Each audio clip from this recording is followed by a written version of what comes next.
অনেকের ছেলে মেয়ে কালকে পরীক্ষা দেবে, এসএসসি পরীক্ষা, দাখিল পরীক্ষা। আল্লাহ পরীক্ষায় উত্তীর্ণ হওয়ার তৌফিক দাও। বাংলাদেশের শিক্ষা ব্যবস্থা নিয়ে যে ষড়যন্ত্র অনেকে করছে সব ধূলিসাৎ করে দাও। আল্লাহ এই দেশটাকে আমরা যেহেতু নতুন করে সাজাতে চাই, তোমার কোরআন আমাদের শিক্ষা ব্যবস্থায় এনে দাও। আমরা 300 এমপি আছি আল্লাহ, সবাই প্রায় কম বেশি আমরা মুসলমান। কোরআনে কারিমের শিক্ষা ব্যবস্থার পক্ষে এবার আইন পাশ করার সুযোগ করে দাও। যেই ক্রাইসিস চলছে তেল নিয়ে এবং একটা কঠিন রোগ দেখা দিয়েছে সারা দেশে, হাম, আল্লাহ আমাদের এই জাতিকে তুমি এই ক্রাইসিস গুলো থেকে বাঁচাও। মা বোনদেরকে তুমি সুস্থ রাখো।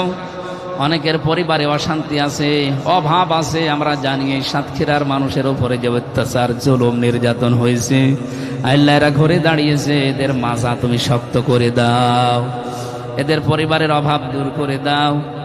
সব বরকতের মালিক তুমি আল্লাহ, তুমি সাতক্ষীরার জমিন থেকেই বরকত নাজিল করা আরম্ভ করো।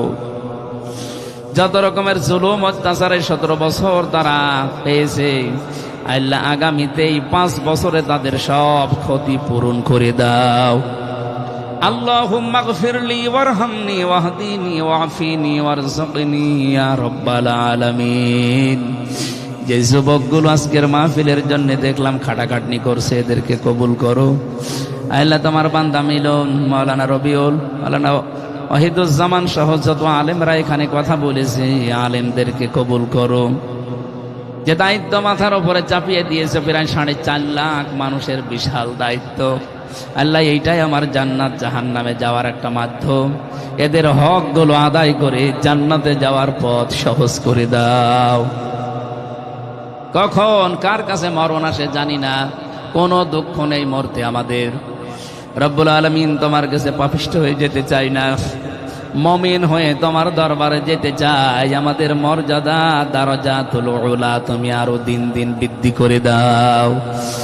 জীবনের শেষ কথা যেন অন্তত এটা বলতে পারি, লা ইলাহা ইল্লাল্লাহু মুহাম্মাদুর রাসূলুল্লাহ।